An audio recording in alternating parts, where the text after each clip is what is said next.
সম্মানিত ভাইয়েরা আমার, এবার আসেন ইতিকাফের 5টি ফজিলত রয়েছে। আল্লাহর হাবিব সাল্লাল্লাহু আলাইহি সাল্লাম বলছেন ইতিকাফের 5টি ফজিলত রয়েছে। ইতিকাফের আজকে আমরা এই 5টি ফজিলত সম্পর্কে কিছু কথা শুনব। আল্লাহর হাবিব সাল্লাল্লাহু আলাইহি সাল্লাম 1 নম্বর ফজিলতের ব্যাপারে বলতেছেন।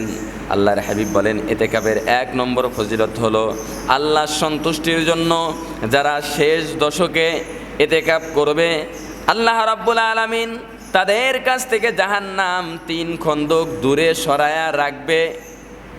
3 খন্দক জাহান্নামকে দূরে সরায়া রাখবে। এই কথা যখন আল্লাহর হাবিব সাল্লাল্লাহু আলাইহি সাল্লাম বললেন, সাহাবায়ে কেরামগণ প্রশ্ন করলেন, ইয়া রাসূলুল্লাহ, ইয়া হাবিবাল্লাহ, আপনি আমাদের সামনে বললেন 3 খন্দক জাহান্নাম দূরে সরায়া রাখবে, 1 খন্দক সমান সমান কতটুকুন জায়গা? ইয়া রাসূলুল্লাহ, আমরা তো জানি না। আল্লাহর হাবিব সাল্লাল্লাহু আলাইহি সাল্লাম সাহাবায়ে কেরামদেরকে বললেন, এই আমার সাহাবীরা শোনো, 1 খন্দক সমান সমান কতটুকুন আমি তোমাদেরকে শোনায়ে দেই। আল্লাহর হাবিব বলেন, এই আমার সাহাবীরা, আসমান এবং জমিনের মাঝের যেই ফাঁকা জায়গা, এই ফাঁকা জায়গা পরিমাণ হচ্ছে 1 খন্দক। তাহলে একটাবার চিন্তা করে দেখেন, 3 খন্দক যদি আমার আপনার কাছ থেকে জাহান্নাম দূরে থাকে, আসমান এবং জমিনের মাঝের যেই ফাঁকা জায়গা, এই ফাঁকা জায়গা পরিমাণ 3 গুণ জাহান্নাম আমার আপনার থেকে দূরে থাকবে। জাহান্নাম যদি আমার আপনার থেকে দূরে আল্লাহ রাব্বুল আলামিন সরায়া দেয়, বলুন তো দেখি আমরা কি জাহান্নামে যাব নাকি আমরা জান্নাতে যেতে পারবো? আমরা কিন্তু জান্নাতি হতে পারবো। জাহান্নাম আমাদের দেখে 3 খন্দক, আসমান এবং জমিনের মাঝের যে ফাঁকা জায়গা, এমন 3 গুণ পর্যন্ত দূরে আল্লাহ রাব্বুল আলামিন জাহান্নাম আমাদের থেকে সরায়া দিবেন। সুবহানাল্লাহ। ইতিকাফের 1 নম্বর ফজিলত হচ্ছে এটা, সম্মানিত উপস্থিতি। এরপর আসেন ইতিকাফের 2 নম্বর ফজিলত। সম্মানিত ভাইয়েরা আমার, ইতিকাফের 2 নম্বর ফজিলত সম্পর্কে আল্লাহর হাবিব বলেন, কোন আল্লাহর বান্দা যদি আল্লাহর সন্তুষ্টির জন্য রমজান মাসের শেষ দশকে রোজা থাকা অবস্থায় মসজিদের মধ্যে অবস্থান করে, ইতিকাফ করে, আল্লাহর হাবিব বলেন 2টা কবুল হজ এবং 2টা কবুল উমরার সব আল্লাহ রাব্বুল আলামিন ওই ইতিকাফকারী বান্দার আমলনামার মধ্যে আল্লাহ রাব্বুল আলামিন দিয়ে দেয়। সুবহানাল্লাহ। 2টা কবুল হজ এবং 2টা কবুল উমরার সব আমার আপনার আমলনামায় ইতিকাফ করার ওসিলায় আল্লাহ রাব্বুল আলামিন দিয়ে দেবেন। তাহলে চিন্তা করে দেখেন, বাংলাদেশ থেকে শত শত হাজি হজ করার জন্য মক্কা মদিনায় যায়। দেখা যায় এমনও কিছু হাজি আছে মক্কায় যায়, শুধু টাকা ফুরায় যায়, তার হজ কবুলই হয় না। আছেন এমন হাজি? এমন বহু হাজি কিন্তু আছে, হয়তো আমরা জানি না। আশপাশে আন্দাজ করলে আমরা বুঝতে পারি যে হয়তো এর হজ আল্লাহ কবুল করেন নাই, হজ হয়তো কবুল করেন নাই। এমন হাজি দেখা যায়, অথচ 4-5 লাখ টাকা ব্যয় করে হজ করে আসে, মক্কা মদিনা থেকে ঘুরে আসে, কিন্তু মক্কা মদিনা থেকে ঘুরে এসেই তার শেষ হয়ে যায়, কিন্তু হজ আল্লাহর দরবারে কবুল হয় না। এ কথা কেন বলতেছি? আপনারা মন খারাপ করতে পারেন যে হুজুর এত বড় কথা বলল, যে হজ করে আসে আল্লাহর ঘরে, যে হজ করে আসে অথচ আল্লাহ হজ কবুল করে নাই, এত বড় কথা। হুজুর আপনি কি জানতে পারছেন যে হজ কবুল হয়েছে কি হয়েছে না? কারণ হজ কবুল হয়েছে কি হয়েছে না জানতে না পারলে অনেকটা আন্দাজ করা যায়। এমনও কিছু লোক আছে, হজ করতে যাওয়ার আগে তাকে যদি জিজ্ঞেস করা যায়, ভাই হজ করতে যাচ্ছেন কারণ কি?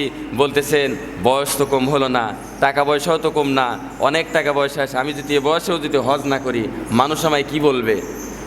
লক্ষ লক্ষ কোটি কোটি টাকার মালিক, কিন্তু মিয়া হজ করে না, এজন্য হজ করা দরকার, হজ করতে যাচ্ছে। আপনারা বলেন তো, এরকম নিয়ত করে কেউ যদি হজ করে তার হজ আল্লাহ কবুল করবে? কোনোদিন কবুল করবে না। এমনও কিছু আলেম আছে, যদি কথা হজ কেন করতে যাচ্ছেন, বলে যে আলেম মানুষ, হজ করে আসলি আমার পোস্টারে আলহাজ লেখা যাবে। আছে না এমন লোক? আলহাজ লেখার জন্য অনেকে কিন্তু হজ করতে যায়। সম্মানিত উপস্থিতি, আমি নরিনা পড়াশোনা করেছি, ওই দিক একটা ঘটনা শুনেছিলাম। এক লোক হজ করতে গেছে, একেবারে মূর্খ মানুষ তো, নিতা কিসিমের ছিল। হজ করতে গেছে, হজ করে বাড়িতে আসছে, এক জায়গা জালসায় তাকে দাওয়াত করছে, অতিথি হিসেবে তাকে জালসায় দাওয়াত করছে। যাওয়ার পরে মূর্খ মানুষ মাইক হাতে নিয়ে ছোট বাচ্চার মতো কান্না করতেছে। কান্না করতেছে, খুব কান্না করতেছে। লোকজন জিজ্ঞেস করছে কি ব্যাপার, আপনি কান্না করতেছেন কারণ কি? বলতেছে বাবা আমি কান্না কি এমনি করতেছি, কান্না আমি এমনি করতেছি না।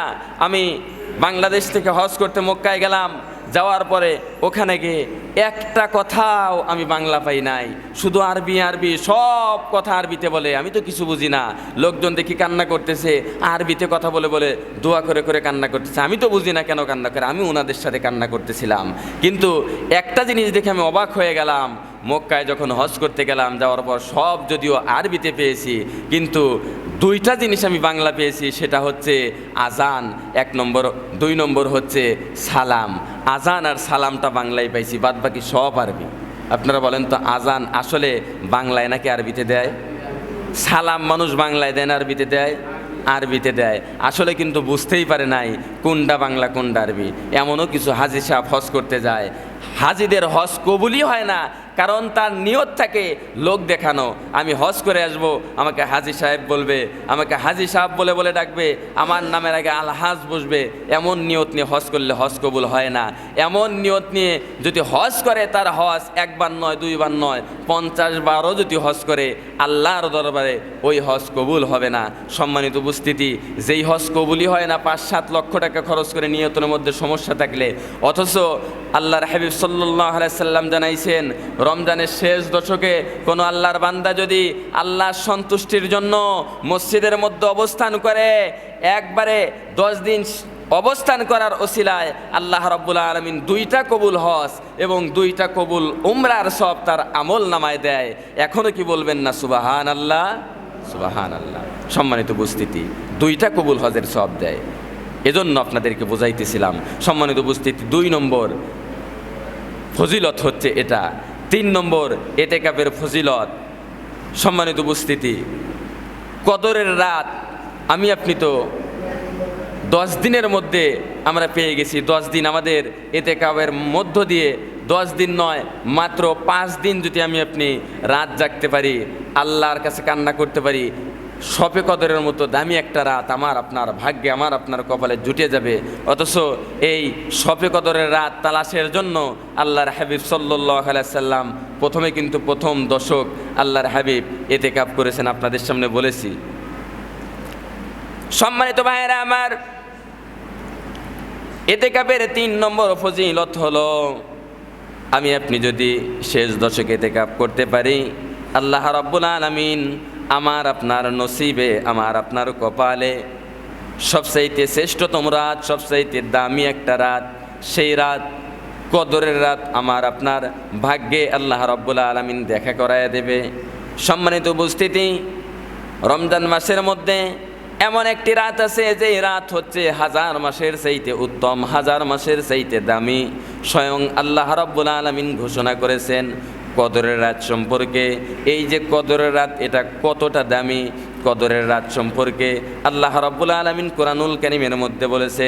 আর কদর সম্পর্কে কিন্তু কোরআনুল কারীমের মধ্যে আল্লাহ রাব্বুল আলামিন সূরা নাজিল করেছে। আল্লাহ রাব্বুল আলামিন বলছে, ইন্না আনজালনাহু ফি লাইলাতিল কদর, লাইলাতুল কদরি খায়রুম মিন আলফি শাহর। আল্লাহ রাব্বুল আলামিন কদরের রাত সম্পর্কে কোরআনুল কারীমের মধ্যে বলছে 1000 মাসের চাইতে উত্তম, 1000 মাসের মতো উত্তম। কিন্তু আল্লাহ রাব্বুল আলামিন বলেন নাই একটা রাত আছে 1000 মাসের চাইতে উত্তম। 1 বছরের মধ্যে আর কোনো রাত কিন্তু 1000 মাসের মতো বা 1000 মাসের চাইতে উত্তম নাই। একটা মাত্র রাত আছে 1000 মাসের চাইতে উত্তম, সেই রাতটার নাম হচ্ছে কদরের রাত। আর আমি আপনি যদি শেষ দশকে আল্লাহ রাব্বুল আলামিনের সন্তুষ্টির জন্য কদর তালাশের উদ্দেশ্যে আমি আপনি যদি ইতিকাফ করতে পারি, তাহলে আল্লাহ রাব্বুল আলামিন আমার আপনার ভাগ্যে কদরের রাত কিন্তু শেষ দশকে ইতিকাফ করার ওসিলায় আল্লাহ রাব্বুল আলামিন কিন্তু আমার আপনার কপালে, আমার আপনার নসিবের মধ্যে দিয়ে দেবে। কদরের রাত কিন্তু আমি আপনি পেয়ে যাব। কদরের রাত যদি আমি আপনি পেয়ে যাই, এই রাতে আমি আপনি যদি ইবাদত বন্দিগি করতে পারি, আল্লাহ সন্তুষ্টির জন্য আল্লাহকে ডাকতে পারি, কাঁদতে পারি, আল্লাহ রাব্বুল আলামিন আমাদের কপাল কিন্তু খুলে দেবে, আমাদের কপাল কিন্তু খুলে দেবে। কারণ 1000 মাসের চাইতে উত্তম এত দামি একটা রাত কদরের রাত, সেটা অবস্থান করছে শেষ দশকে। সম্মানিত উপস্থিতি, এজন্য আমাদেরকে ইতিকাফ করতে হবে। ইতিকাফ যদি আমি আপনি করতে পারি, তাহলে কিন্তু এই ফজিলতপূর্ণ রাত আমি আপনি কিন্তু পেয়ে যাব। সম্মানিত উপস্থিতি, 4 নম্বর এতেকাবের ফজিলত হচ্ছে যেই ব্যক্তি এতেকাব করবে, মহল্লার মধ্যে শত শত মানুষ রোজা রয়েছে, নাই কি শত শত মানুষ কিন্তু রোজা রয়েছে মহল্লার মধ্যে, এই রমজান মাসে শত শত নয় বরং হাজার হাজার মানুষ কিন্তু এই সারা রমজান মাসে দান সদকা করবে, করবে কি করবে না? সম্মানিত ভাইয়েরা আমার, এতেকাবের 4 নম্বর ফজিলত হলো যে এই ব্যক্তি মসজিদের মধ্যে শেষ দশক বসে আল্লাহর সন্তুষ্টির জন্য এতেকাব করবে।